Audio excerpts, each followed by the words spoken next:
Total valid vote 68,917. Rejected vote 411. Now for Nana Akua Afriyie, she pulled 33,881. Ewurabena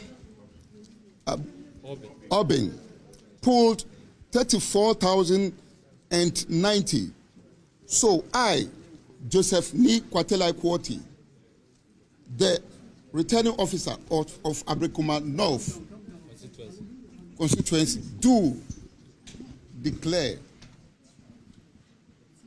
Ewurabena Aubynn, the NDC candidate, as the MP elect for Ablekuma North constituency.